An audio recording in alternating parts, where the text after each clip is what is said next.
Bom dia, Deus abençoe a sua vida. Vamos dar início à palavra desta manhã. Eu gostaria de explanar aos amados irmãos que nos assistem, que hoje não vai ser uma pregação, mas nós vamos avançar mais para um estudo bíblico. E com isso, eu gostaria de registrar que o tema da mensagem desse estudo desta manhã se denomina As Vontades de Deus e a Criação do Mal. Um assunto que talvez vá de encontro a muitas perguntas que se fazem. Eu gostaria de dizer que esse texto eu extraí do livro Teologia Sistemática, Teontologia, a Doutrina de Deus Pai, e está num dos capítulos sobre os atributos incomunicáveis de Deus, e esse livro está disponível tanto em formato físico como no formato digital. Você pode ver no meu site, martinlutero.org, ou no site da igreja, novavida.tv, clicando ali em livraria, e aí você tem acesso a esses dois materiais. Sem mais delongas, eu gostaria de começar com um texto bíblico do profeta Daniel, capítulos número 4, versículos número 35, quando a Bíblia diz: todos os moradores da terra são por ele reputados em nada, e segundo a sua vontade, ele opera com o exército do céu e os moradores da terra.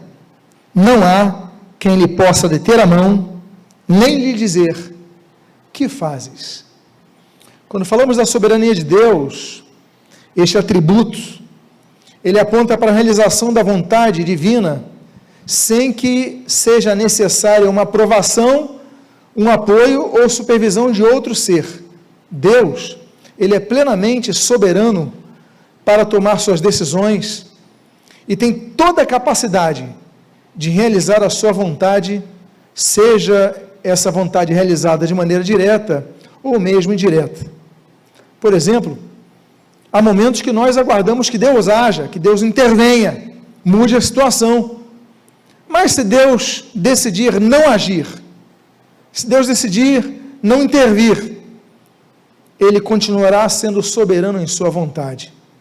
Isso, muitas vezes, mostra que nosso papel não é o papel de ordenarmos a Deus que faça alguma coisa. Nós somos criatura dele, nós somos servos dele. Deus é Deus. Deus é soberano no que faz.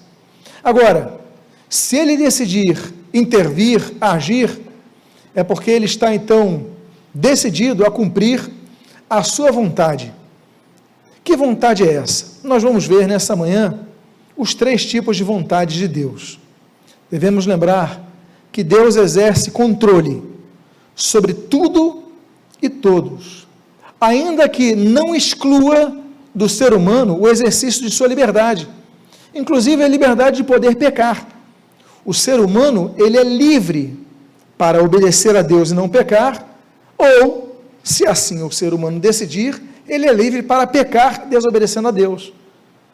E Deus não pode ser culpado de condenar ninguém à vida eterna sem Deus, a vida, enfim, sem a salvação, se o homem decidir pecar. Por quê? Porque Deus não o faz pecar.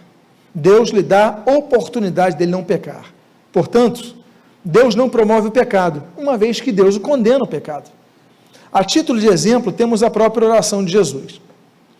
Mateus capítulo 6, ali no Sermão do Monte, ele diz assim no versículo 9 e no versículo 10, portanto vós orareis assim. No versículo 10 ele diz: faça-se a tua vontade, assim na terra como é no céu. Se a vontade de Deus fosse automaticamente imposta a todos, então Jesus não se preocuparia em nos ensinar a orar. Por quê? Porque a vontade de Deus ia ser realizada de qualquer maneira. A gente não ia pedir a Deus: Deus, faça a tua vontade na terra como é nos céus, porque Deus ia fazer de qualquer maneira. Então, nós temos que entender, então, qual é a vontade de Deus. Temos que avançar um ponto mais profundo, porque será que é a vontade de Deus que nós pequemos? Mas se é a vontade de Deus que nós pequemos, então seria injusto Ele nos condenar pelos pecados que Ele nos determinou que nós fizéssemos. Então isso contraria a revelação bíblica a respeito do caráter de Deus. Portanto, devemos entender que Deus não é o autor do pecado, muito pelo contrário, Ele oferece salvação aos pecadores, aos que são afetados pelo pecado e por causa disso estão condenados pelo pecado. Deus governa toda a criação, mas Deus oferece, em muitos dos casos que nós vamos ver aqui, na sua vontade, nas suas vontades, Ele oferece a oportunidade do homem então tomar a sua própria decisão, em prol de obedecê-lo ou não. A questão então não está apenas em analisarmos a soberania de Deus, mas devemos entender 3 formas de Deus aplicar a sua vontade. Deus tem na sua vontade 3 formas.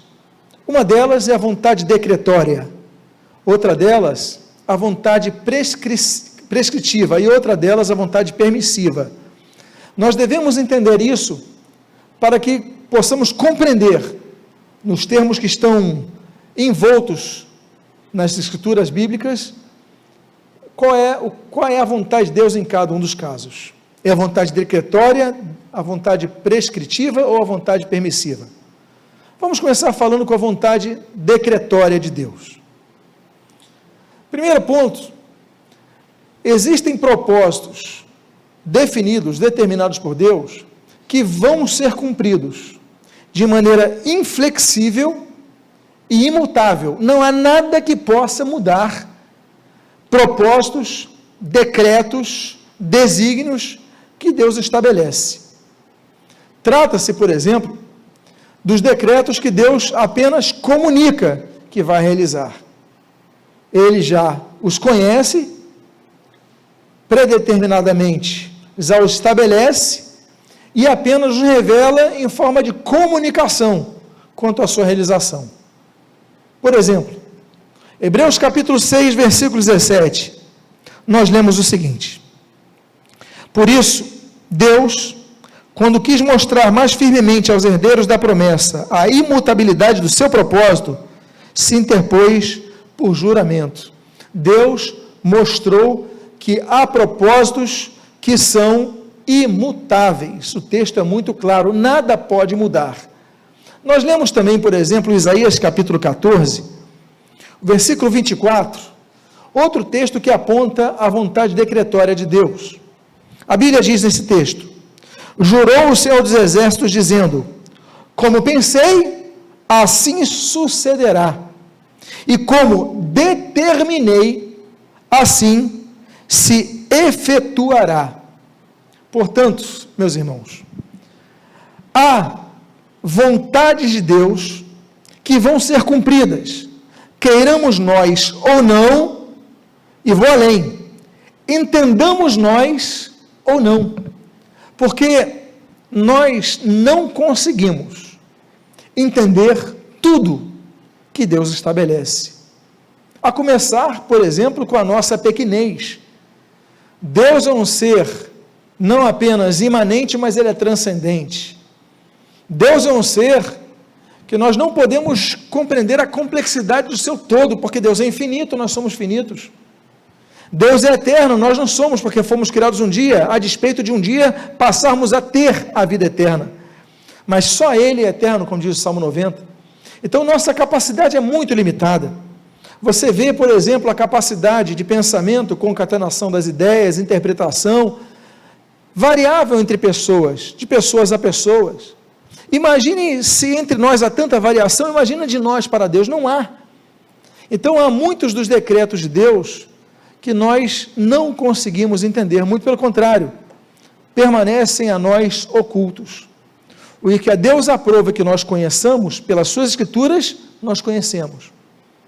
O que Ele determinou que não conheçamos, a nós fica oculto. É isso que diz o texto de Deuteronômio 29, 29, que você está lendo na tela. Diz assim: as coisas encobertas pertencem ao Senhor, nosso Deus, porém as reveladas nos pertencem, a nós e a nossos filhos, para sempre, para que cumpramos todas as palavras desta lei. O texto diz então, o que está encoberto pertence só a Ele, mas os que foram reveladas nos pertencem, ou seja, Se Deus definiu revelar-nos o que está nas Escrituras, elas nos pertencem. Podemos falar sobre Deus daquilo que Deus nos revela. Agora, o que Ele não nos revelou, então, nós não podemos saber. Compreendendo, então, que Deus tem uma vontade, essa vontade decretória, a vontade de um decreto, de um desígnio, de um propósito estabelecido, que nem sempre compreendemos, nós temos que avançar para o segundo ponto, que Deus pode conduzir pessoas para direções que não foram planejadas por elas. Deus pode mover pessoas para caminhos que a pessoa não projetou, para que entrem em acordo, em consonância, em sincronismo com a efetivação de sua vontade decretória, do decreto de Deus. Então, Deus, nos decretos que Ele estabeleceu, Ele vai cumprir, e ninguém pode mudar. Esse é o primeiro tipo de vontade divina. Por exemplo, nós vemos no livro de Isaías, no capítulo 46, versículo 10, o seguinte: que desde o princípio anuncio o que há de acontecer, e desde a antiguidade as coisas que ainda não sucederam, que digo, o meu conselho permanecerá de pé, farei toda a minha vontade. Essa vontade decretória de Deus, ela vai ser estabelecida. O que Deus faz é apenas nos comunicar, por exemplo, sobre o juízo, sobre a salvação, sobre as últimas coisas, sobre a realidade do pecado, a necessidade do arrependimento. Deus estabelece as regras, as normas, e nos comunica.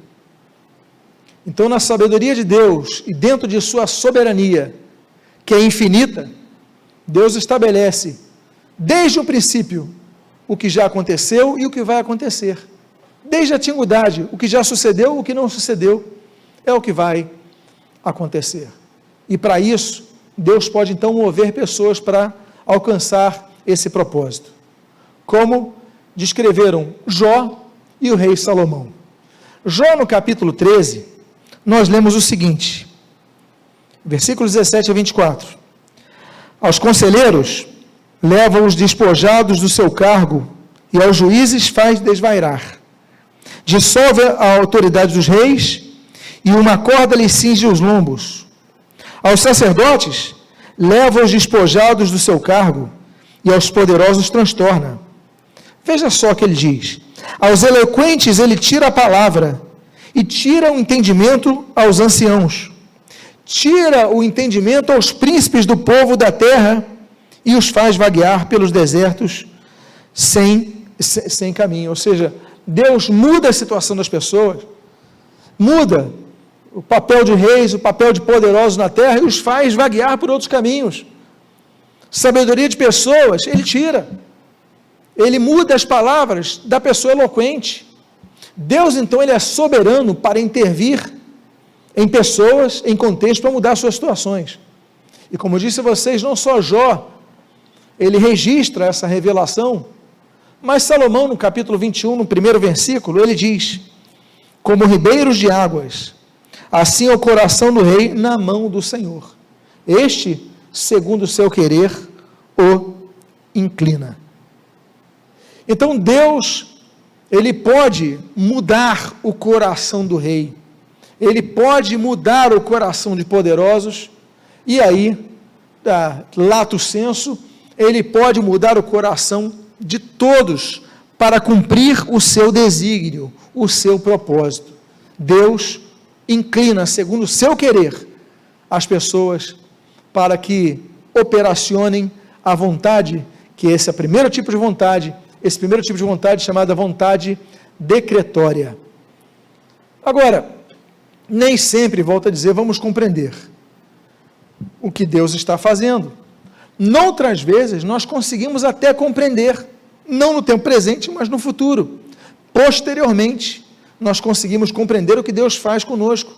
Quantas coisas nós temos aprendido, depois de passarmos por uma dificuldade, uma situação que não compreendemos no tempo, depois de dias, semanas, meses, anos, nós falamos: olha, aquilo foi importante ter acontecido para a minha vida, hoje eu entendo por que aconteceu. Então, muitas das vezes, as intenções de Deus não nos são reveladas, mas muitas vezes Deus nos permite que enxerguemos elas. Como diz o apóstolo Paulo, quando escreve aos cristãos de Roma, ele diz assim no capítulo 8, versículo 28, sabemos que todas as coisas cooperam para o bem daqueles que, o quê? Amam a Deus, isso é importante, daqueles que são chamados segundo o seu propósito. Essa palavra vai ser importante, nós já vamos ver sobre isso. Segundo o propósito de Deus, Deus tem propósitos e permite que nós passamos por algumas situações, muitas vezes desagradáveis, difíceis, mas para os que amam a Deus, Ele visa que nós alcancemos um propósito, que muitas vezes está além do que nós enxergamos. É como nossos pais, que muitas vezes nos obrigavam a estudar matemática para a prova, mesmo sem nós querermos, ou nos levavam ao dentista. Nós entendíamos assim, por que meus pais querem fazer sofrer, me levando ao dentista? Mas depois nós entendemos como foi importante que ele fizesse isso, como foi importante que ele me ensinasse a escrever. Então, nós podemos não entender muitas coisas no tempo presente, mas estamos na mão daquele que coordena a nossa vida, nos compreende e quer o nosso melhor. Dentre as ocasiões que Deus nos permite saber, entender a sua vontade, o porquê daquilo, muitas vezes nós só entendemos posteriormente, como nós vemos aqui no caso de José. Depois José vai reconhecer que Deus tinha um propósito quando ele foi vendido como escravo. Quando ele se encontra com os irmãos, no último capítulo de Gênesis, capítulo 50, ele diz assim para os seus irmãos, naquele encontro que José tem com seus irmãos, Gênesis 50, versículo 20 diz, vós, na verdade, intentastes o mal contra mim, porém Deus o tornou em bem, para fazer como verdes agora, que se conserve muita gente em vida. José entendeu o seguinte, olha, foi vendido por escravo naquela época, há anos atrás, para que hoje muitos fossem salvos da fome que está assolando através da seca a terra lá de Israel. Então, meus amados, muitas vezes nós compreendemos, muito tempo depois. Agora, quando nós falamos de vontade decretória, e uma dos 3 tipos de vontades, nós temos que entender um termo grego para vontade, que é esse que você está lendo, boulé. O que significa boulé? Esse termo boulé, quando aparece na Bíblia, ele aponta a um tipo de vontade divina, que é aquela vontade que nós temos comentado aqui, que se denomina vontade decretória, porque ela aponta a presciência de Deus quanto aos fatos que vão acontecer por causa de um desígnio, por causa de um alvo, por causa de uma meta, por causa de um propósito. Então nós temos, por exemplo, o texto de Atos capítulo 2, versículos 22 a 23, naquele discurso de Pedro, naquela pregação de Pedro que se levanta entre os apóstolos, ele começa a pregar, depois nós teremos um batismo de 3.000 pessoas, mas nesse discurso de Pedro ele diz o seguinte, varões israelitas, atendei a estas palavras, e ele fala, Jesus, o Nazareno, continua pregando. Lá no 23 ele diz, como vós mesmos sabeis, sendo este entregue pelo determinado desígnio, olha o termo grego, boulé, e presciência de Deus, vós o matastes, crucificando por mãos de iníquos. Ele foi entregue por causa de determinado desígnio, boulé, ou seja, aquele decreto, aquele desígnio de Deus, Jesus ia ser entregue. O termo grego boulé significa exatamente isso, desígnio, propósito, objetivo. E ela é utilizada, boulé é utilizada no Novo Testamento por 12 vezes, e sempre mostrando um propósito específico, uma predeterminação de Deus. Agora, quanto a, por exemplo, podemos citar aqui, como você lê em tela, Herodes e Pilatos. Deus já conhecia o espírito desses homens, já conhecia o tipo de pessoas que eles eram, e foi permitindo que eles galgassem as posições que eles galgaram, para que pudessem participar no julgamento de Jesus. Olha o que diz o texto, que vai mais uma vez citar o termo boulé, no capítulo 4 de Atos, versículo 27, diz assim: porque verdadeiramente se ajuntaram nesta cidade contra o seu santo servo Jesus, ao qual ungiste Herodes e Pôncio Pilatos, como gentios e gente de Israel, para fazerem tudo o que a tua mão e o teu propósito, ou seja, bulê, no grego, pré-determinaram. Deus não colocou Herodes ou Pilatos como robôs, mecanicamente predispostos a julgarem Jesus, condenarem Jesus, não. Deus já conhecia o espírito deles, permitiu que eles chegassem à posição política que chegaram, e ali então, já estava determinado que o Filho do Homem, o Senhor Jesus, tinha que ser entregue, e eles apenas cumpriram esse decreto de Deus. Deus já os conhecia. Se não fossem eles, se não fosse Herodes ou Pilatos, Deus teria colocado outras pessoas para julgarem e condenarem Jesus. Por quê? Porque isto já estava pré-determinado a que acontecesse. Os atores, eles podem mudar, mas a cena que é pré-determinada por Deus, ela vai acontecer. É o que Jesus falou quando entrava em Jerusalém. Lucas capítulo 19, nós lemos o versículo 37 a 40. E, quando se aproximava da descida do Monte das Oliveiras, toda a multidão dos discípulos passou jubilosa a louvar a Deus em alta voz, por todos os milagres que tinham visto, dizendo: bendito é o Rei que vem em nome do Senhor, paz no céu e glória nas maiores alturas. Ora, alguns dos fariseus lhe disseram, em meio à multidão: mestre, repreende os teus discípulos. Mas ele lhes respondeu: asseguro-vos que, se eles se calarem, as próprias pedras clamarão. Então, Deus, ele estabelece um objetivo a situações que estão pré-determinadas a que aconteçam.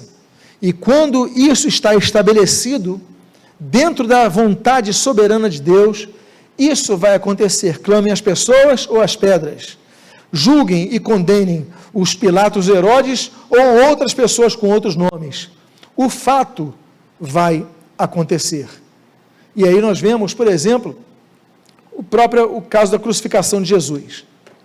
Mais uma vez eu volto ao termo de Atos 2, 22 a 23, quando fala do momento determinado por Deus para que acontecesse. Varões israelitas, atendei a estas palavras, Jesus o Nazareno, diz assim, Pedro continua dizendo, sendo este entregue pelo determinado desígnio, bulê, e presciência de Deus, vós o matastes, crucificando por mãos de iníquos. A morte de Jesus não fugiu ao controle de Deus, não fugiu ao poder de Deus, já estava predeterminado que acontecesse isso, e está dizendo, determinado desígnio, vontade, no sentido de desígnio, de propósito, de objetivo de Deus. Então, a primeira vontade que nós devemos entender é isto, e se nós formos entender o termo bolê, nós temos que analisar o verbo de onde ele vem, e o verbo de onde ele vem é bulomai. Bulomai significa querer deliberadamente. Onde, por exemplo, nós vemos o termo bulomai na Bíblia? Quando, por exemplo, da declaração do procônsul Gálio sobre o apóstolo Paulo lá em Corinto.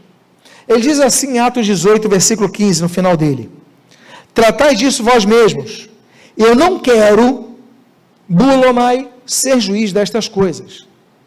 Então, um termo que designa muitas das operações de Deus registradas na Bíblia, bulê, vem de bulomai, que aqui foi traduzido como não quero. Então, quando Deus diz assim, não quero, não é o meu desígnio, não faz parte do que eu estabeleci para acontecer, e que já está determinado a acontecer, não vai acontecer, é o não quero. Então, esse é o primeiro tipo de vontade de Deus. Existe um segundo tipo de vontade de Deus, e é importante que você então vá entendendo um outro termo grego que nós já vamos anunciar para você, que é o telema. É a vontade prescritiva de Deus, também chamada de vontade preceptiva de Deus. O que é prescrever? Bom, a vontade prescritiva de Deus aponta ao desejo que Deus prescreve ao homem para que ele cumpra. Porque o homem tem o livre-arbítrio que lhe foi concedido, e com esse livre-arbítrio o homem pode obedecer à vontade de Deus ou desobedecer à vontade de Deus. Isso é claro na Bíblia. Quando, por exemplo, nós vemos algumas ordens prescritas ao homem. Essa prescrição, por exemplo, quando você vai ao médico, o médico pega um papel, depois de te consultar, de te examinar, ele fala o seguinte: olha, eu vou te prescrever um remédio, ou vou te prescrever 3 remédios. Ele anota ali o remédio, a posologia, ele coloca ali o que você tem que fazer. Ó, você tem que comprar esse remédio, tomar esse remédio 3 vezes ao dia.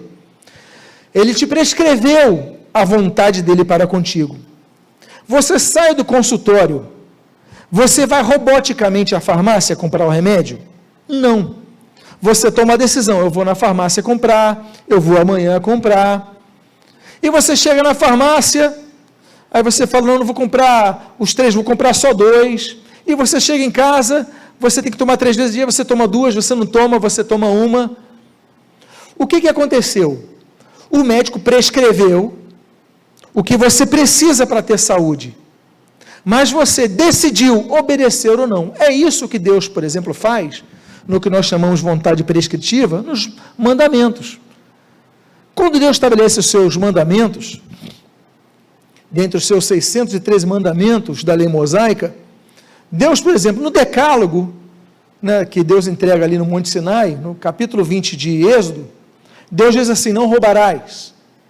No livro de Levítico, nós lemos, no Levítico 19, versículo 11, não furtareis, nem mentireis, nem usareis de falsidade, cada um com o seu próximo. Eu faço uma pergunta: quando Deus diz não roubarás, essa é a vontade de Deus?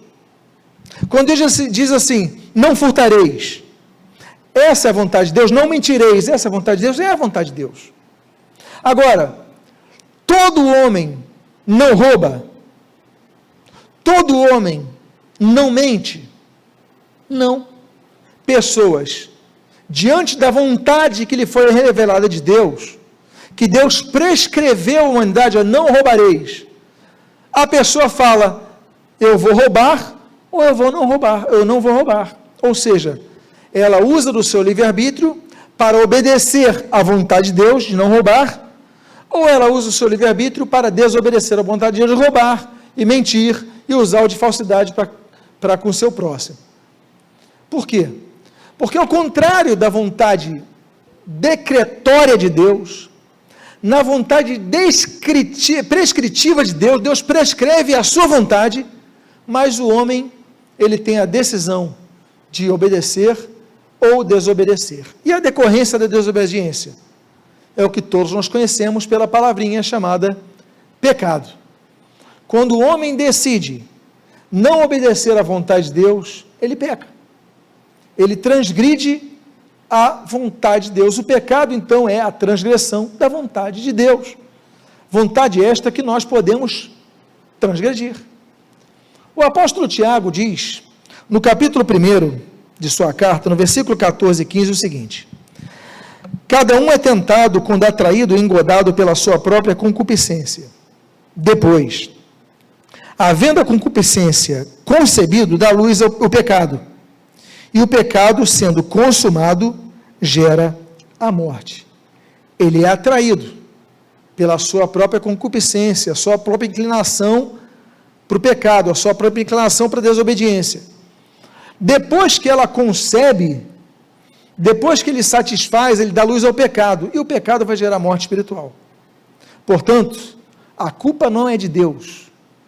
Deus não teria como condenar o homem por um pecado se Deus falar assim: olha, eu vou te condenar, eu vou te obrigar para você pecar. Você é obrigado a pecar. Ah, tá bom, pequei, então você está condenado. Não.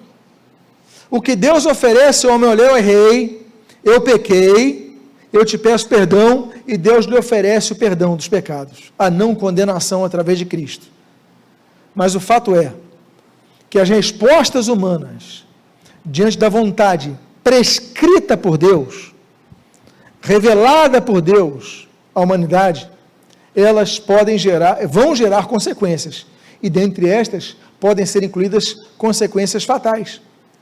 Por exemplo, o texto de Isaías, capítulo 65, versículo 12, nós lemos o seguinte: também vos destinarei a espada, e a todos vós encurvareis a matança, porquanto chamei e não respondeu. Olha só, porquanto chamei e não respondestes, falei e não atendestes, mas fizestes o que é mal perante mim, e olha o que diz o texto: escolhestes aquilo em quem eu não tinha prazer.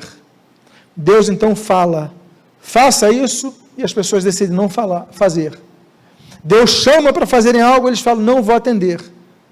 E aí, escolhemos o que nós queremos e não o que Ele quer. O que nós fizemos?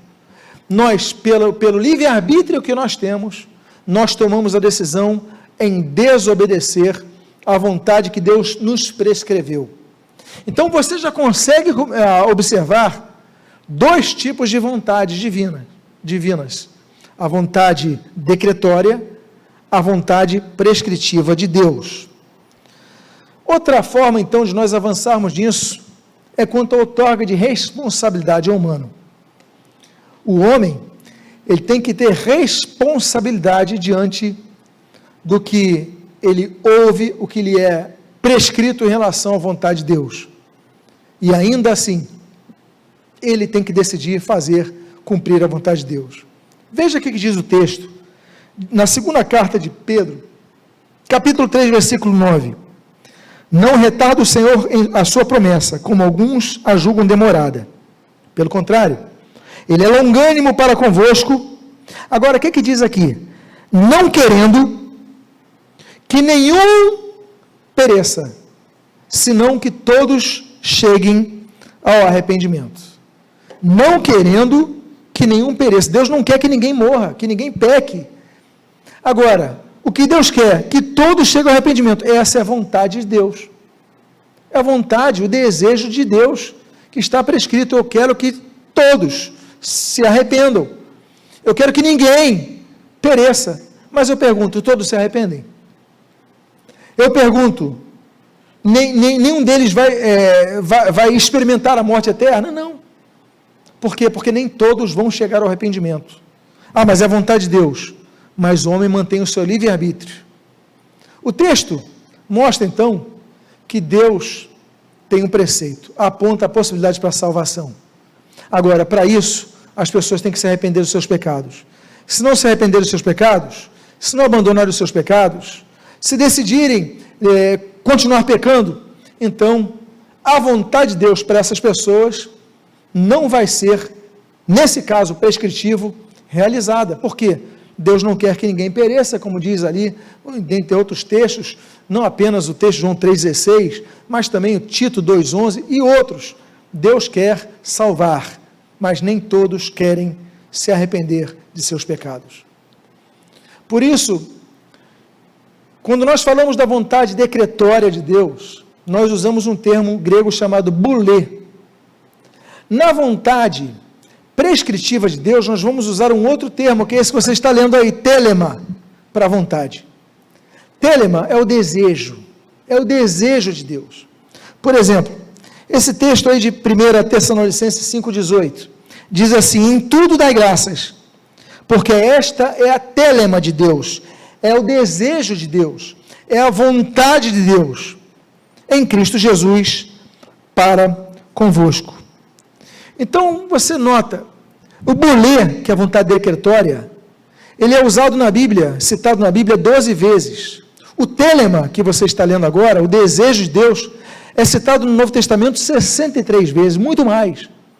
Por quê? Porque Deus demonstra a sua vontade. A vontade, o desejo, o almejo de Deus. É que em tudo demos graças. Agora, eu pergunto, em tudo damos graças?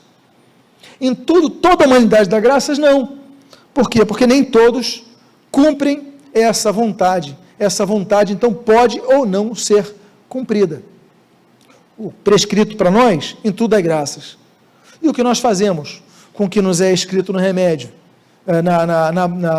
naquele papelzinho do médico?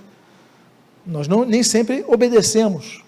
E aí, nós, então, nos sujeitamos aos malefícios da desobediência. É importante notar o seguinte, que essa vontade de Deus, ela é variável no sentido de o nível que nós podemos compreendê-lo. Lembrem-se que nós citamos ali Deuteronômio 29, há coisas que não são reveladas. Agora, há coisas que não são reveladas de maneira imediata, de maneira gradual, até o momento que nos são reveladas de maneira completa a vontade de Deus. Mas que completo é esse?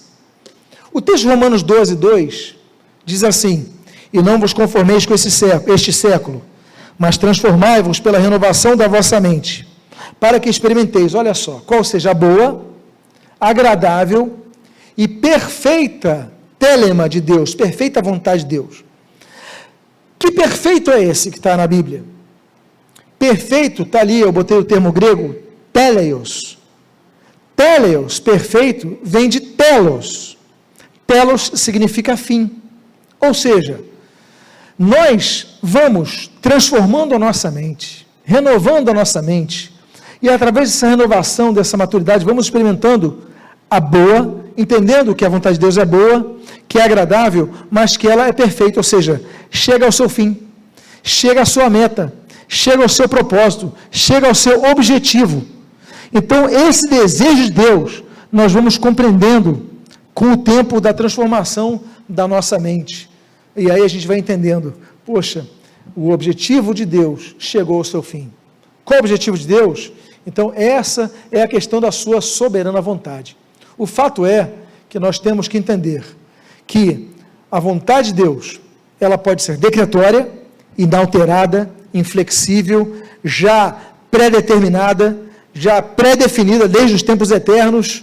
Agora, podem os desejos de Deus não serem correspondidos pelo homem. O homem pode desobedecer e pecar. O homem pode ter uma promessa e não, minha promessa é sair do Egito e entrar na terra prometida, e ali só entram 2 acima de 21 anos, como foi com Josué e Caleb. Por quê? Porque decidiram não cumprir a vontade de Deus. Muitas das promessas que Deus a personagens da Bíblia, eles não concluíram, porque desobedeceram. Então, meus amados irmãos, temos que entender a vontade decretória, a vontade prescritiva e, por fim, a vontade permissiva. É o terceiro tipo de vontade, que ocorre quando Deus, por ser soberano, decide não intervir. E aí nós entramos na questão, e a criação do mal? Deus é justo para criar o mal? Para isso nós temos que ir no texto que menciona a criação do mal, e que muitos se confundem, porque pensam que Deus criou o mal moral. O texto diz assim em Isaías capítulo 45, versículo 7, eu formo a luz e crio as trevas, faço a paz e crio o mal, eu, Senhor, faço todas estas coisas. Em primeiro lugar, você viu o termo hebraico para mal, é Ra.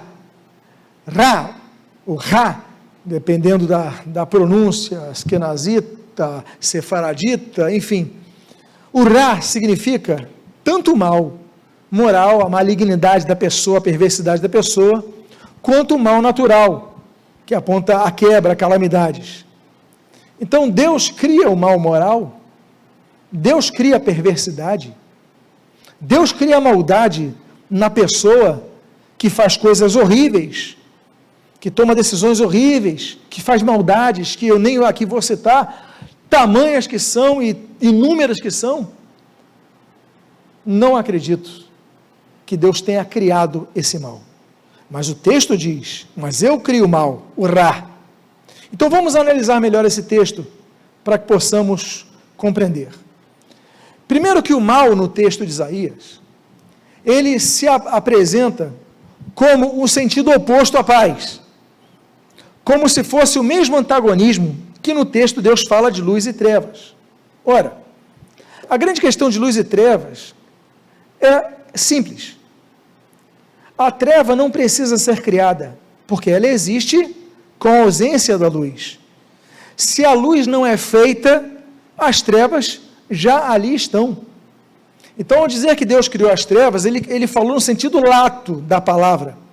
Porque a sua intervenção de criar luz dissipa as trevas. Quando Deus cria a luz, as trevas são dissipadas.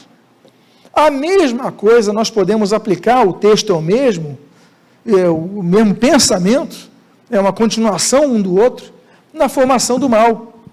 Quando Deus fala do mal e da paz, Ele não está falando do mal e da guerra, da paz e da guerra, ou não está falando do mal e do bom, Ele está falando mal e paz. Por quê? Porque esse mal existe na ausência da paz. É como a morte. A morte não é criada. A morte, ela vai existir quando a vida biológica deixa de existir.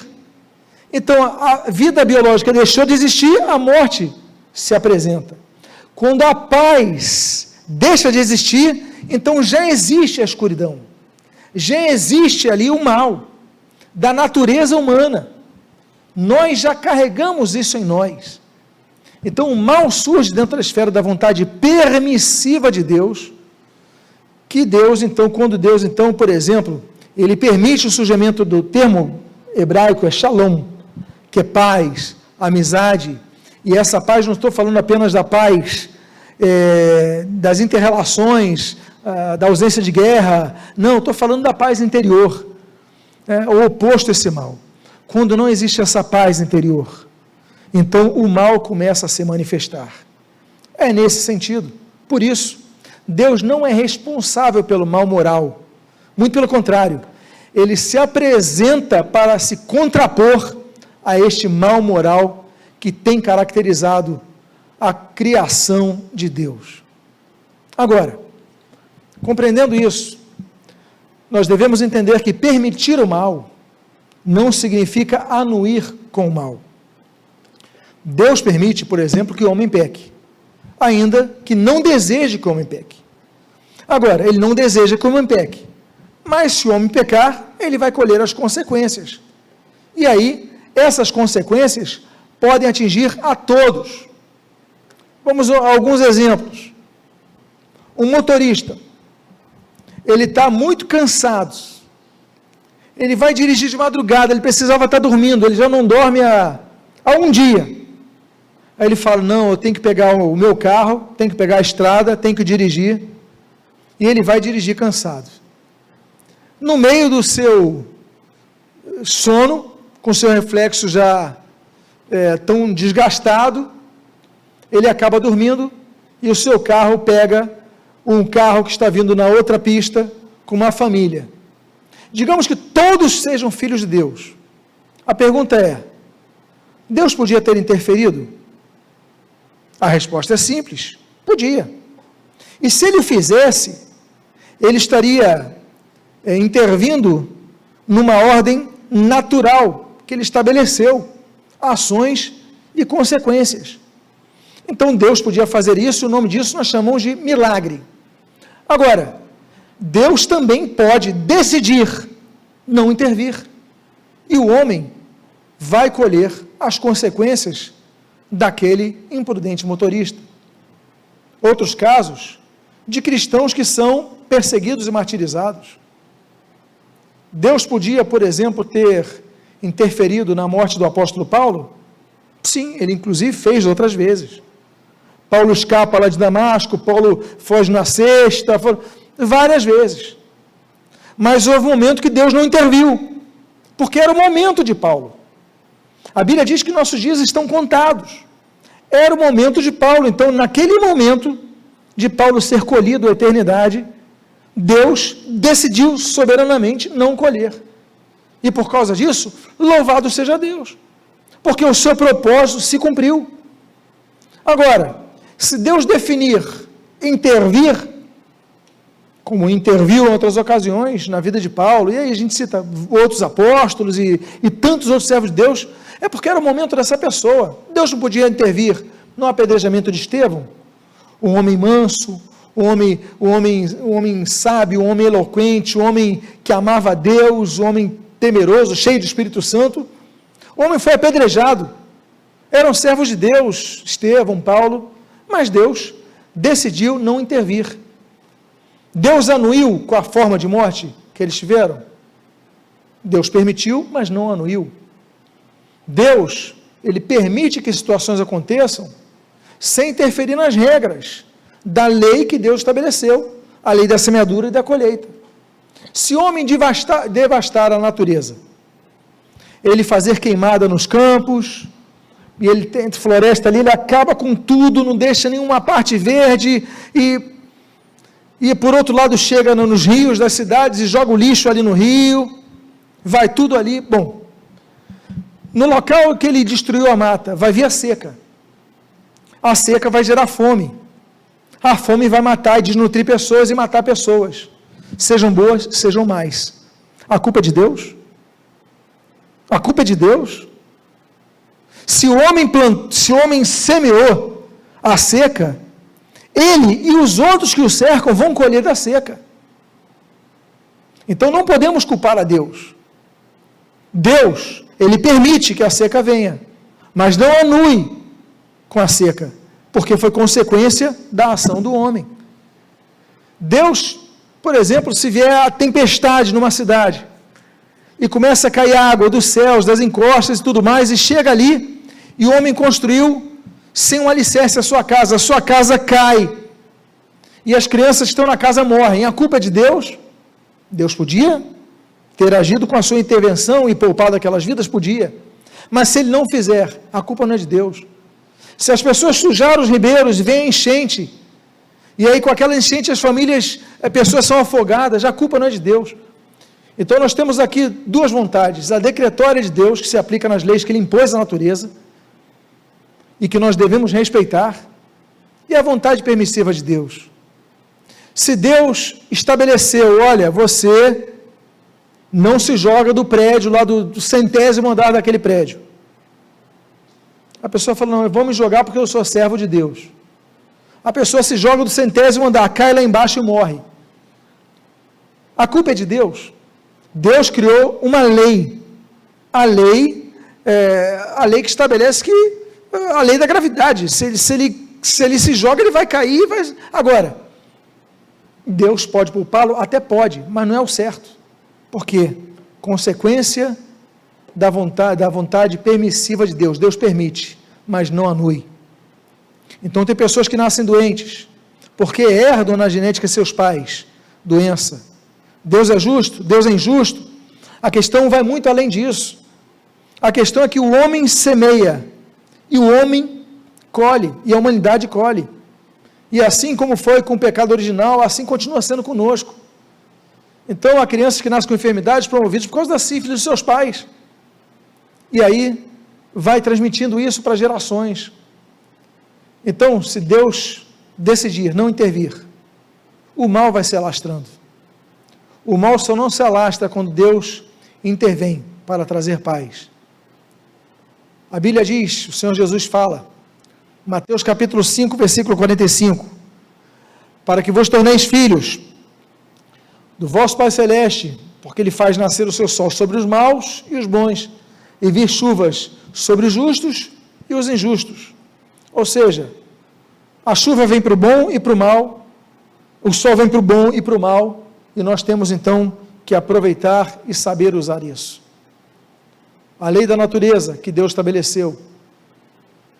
A pessoa sabe que tem um vulcão ali.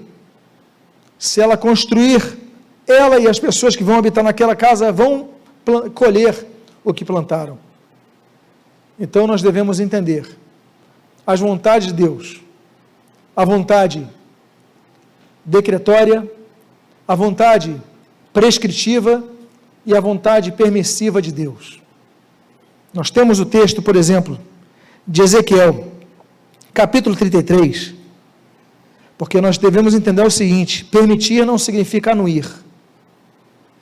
A Bíblia diz nesse texto que o desejo de Deus é que o perverso não morra na sua perversidade. O texto de Ezequiel 33, 11 diz assim: diz-lhes, tão certo, olha a afirmativa de Deus, como eu vivo, diz o Senhor Deus, não tenho prazer na morte do perverso, mas em que o perverso se converta de seu caminho, e o quê? E viva. Convertei-vos dos vossos maus caminhos, Porque a vez de morrer, ó casa de Israel, Deus então, Ele já anuncia, olha, se morrer no pecado, vai sofrer as consequências. Agora, Deus não tem prazer na morte do perverso, Ele quer que o perverso se arrependa. Olha a vontade de Deus prescritiva, convertei-vos os vossos maus caminhos, Deus desejando, então, que ainda que o pecado venha, ainda que o pecado surja, a pessoa adota o pecado, abraça o pecado, vive para o pecado, alimenta o pecado, ela vai sofrer as consequências. As consequências fazem parte da vontade de Deus, sim, da decretória. Há um juízo para o pecado. Agora, nós vemos a vontade prescritiva de Deus, olha, mas eu te prescrevo o remédio, eu te prescrevo a solução, se converta, larga o pecado. Se você vai largar o pecado, se você largar o pecado, você vai viver. Por que vocês vão morrer, ó casa de Israel? Por que vocês vão morrer? Eu ofereço solução. Olha as duas vontades de Deus aí. Diante dessa vontade que nós estamos analisando aqui, a permissiva. Então, quando fala do mal, o mal que nós vemos na humanidade não é criação de Deus. Voltando então a falar do texto de Isaías. Quando ele fala que cria o mal, Deus permite que o mal se manifeste quando não abraçam o bem que Deus oferece. Tanto é que é um texto muito interessante quanto aos seguidores de Moloque e Baal, quanto ao sacrifício dos seus próprios filhos, aquelas entidades espirituais. Porque tem um texto que Deus declara, nunca me passou pela mente, mas ele é onisciente. Mas quando ele diz nunca me passou pela mente, é uma linguagem que nós chamamos de retórica. Ela vai fixar uma ideia. E diz o texto de Jeremias, capítulo 7, com o qual eu caminho para a minha conclusão, no versículo 31, capítulo 19, do 4 ao 5, e capítulo 32, versículo 35. Eu vou ler todo esse texto junto. Diz assim: edificaram os altos de Tofete, que está no vale do filho de Enom, para queimarem a seus filhos e as suas filhas. O que nunca ordenei, olha o que diz o texto, nem me passou pela mente. Continua o texto no capítulo 19, encheram este lugar de sangue de inocentes, e edificaram os altos de Baal para queimar os seus filhos no fogo em holocausto a Baal. O que nunca lhes ordenei, nem falei, nem me passou pela mente. Capítulo 32, versículo 35, edificar os altos de Baal, que estão no vale do filho de Enom, para queimarem a seus filhos e as suas filhas a Moloque. O que nunca lhes ordenei, nem lhe passou pela minha mente, fizessem tal abominação. É claro que Deus conhece, sabe todas as coisas, mas quando ele falou isso, não me passou pela mente. Volto a dizer, é uma expressão retórica que diz o seguinte: olha, eu não concebi isso, eu não quis isso, eu não desejei isso, agora eu permiti que isso acontecesse. Então você começa a compreender a vontade permissiva de Deus diante de alguns eventos, nos quais Deus, como diz, não decretou, não lhe passou pela mente, mas Deus permitiu, ainda que não concordasse, ainda que não anuísse, que a humanidade fizesse. Eu caminho para a minha conclusão, citando um texto que foi pregado no domingo passado, sobre as pragas que Deus envia, assim como as pragas que Deus permite que surgem, que a própria humanidade desenvolve. Há doenças que são resultantes do desenvolvimento da própria humanidade. Radiação de elementos que o ser humano vai fazendo a fissão lá nuclear e se aquilo surge, pessoas vão ser contaminadas pela ação do homem. Há remédios que o homem cria, que se você misturar esse remédio e tomar, sem uma orientação, você vai ter prejuízos. Você tem a tua decisão, tem a tua escolha, e Deus nem sempre vai interferir. Agora, eu cito então, e eu finalizo, com 2 Crônicas, capítulo 7, versículo 13 a 14. A Bíblia diz, se eu cerrar os céus de modo que não haja chuva, ou se ordenar aos gafanhotos que consumam a terra, ou se enviar a peste entre o meu povo, se o meu povo, que se chama pelo meu nome, se humilhar e orar e me buscar e se converter dos seus maus caminhos, então eu ouvirei dos céus, perdoarei os seus pecados e sararei a sua terra. Eu finalizo dizendo que aqui nós temos a vontade prescritiva de Deus. Olha, eu ajo com juízo, mas eu lhes ofereço a salvação. E a postura é nossa, a decisão é nossa. No tocante à vontade de Deus, e agora, melhor dizendo, as vontades de Deus, e o mal que nos envolve, eu quero que você jamais deixe de fazer uma coisa: confiar no Senhor, pedir a Ele misericórdia, pedir a Ele que Ele intervenha. Quantas vezes Deus interveio na história por causa de pedidos? A Bíblia diz que Deus estabeleceu que Ana fosse estéril. Ela pediu e Deus lhe deu o livramento. Quantos livramentos nós vemos na Bíblia Deus operacionando? Porque se o meu povo, que se chama pelo nome, se humilhar, ações nossas, então confio no Senhor, mas peça para Deus ter misericórdia de nossas vidas. Eu convido a você que está na sua casa nesse momento, você podendo fechar os seus olhos, eu quero encerrar com uma palavra de oração. Deus amado, Pai bendito, nós te louvamos, nós te glorificamos, nós te agradecemos, porque nossa vida está em tuas mãos, Deus, pertencemos a ti, tu tens o controle de todas as coisas. Por isso nós, em primeiro lugar, queremos te agradecer por esta oportunidade, e em segundo lugar, a te clamar, com o nosso coração arrependido, pedindo-se, Deus, tem misericórdia de nós, nos livra, nos guarda, Pai, nos protege, Pai, isso de acordo com a tua graça, que é um favor que nós não merecemos, mas tu ofereces a cada um de nós, a qual abraçamos com humildade no coração, reconhecendo que não a merecemos, mas, Pai, guardando-as em nosso coração, recebendo-as em nosso coração, dizendo, sim, Senhor, eu aceito, eu agradeço. E, Pai, abençoa as nossas vidas, guarda-nos, protege as nossas famílias, protege a nossa casa, protege as nossas vidas. E o que nós pedimos, Pai, nós fazemos agradecidos, em nome de Jesus. Amém e amém. O meu desejo é que Deus abençoe a sua vida com esse estudo. E eu quero lembrar a você que estaremos sempre disponíveis na internet, conhece outras mensagens, e que Deus te abençoe rica e abundante.